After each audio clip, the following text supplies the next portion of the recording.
Hey guys, this is Brad with Cryer Mobile Detailing. Today I was up in Grand Prairie near Joe Pool Lake. I ceramic coated a 2021 GMC Yukon Denali for Wendell. He was a great dude, cool to hang out with.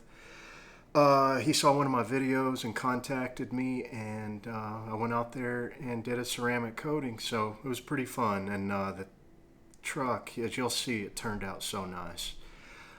Just did a polish because it has less than 100 miles on it. Excuse me. Had less than 100 miles on it, so the paint was pretty much perfect. There was a few little spots, but polished the whole thing. And then he requested, I normally do a glide coat, but he wanted to try the Adams Graphene.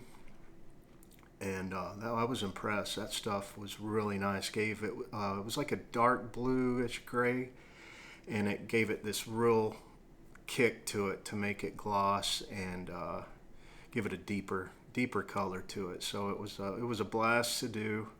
Long day. It took me about 8 hours, maybe 8-9 hours, and it's hot today in Dallas. So anyway, I normally shoot this before I do a car, but I forgot. So I got home ready to edit and went ahead and did this. So thank you guys so much for watching. Hope you enjoy.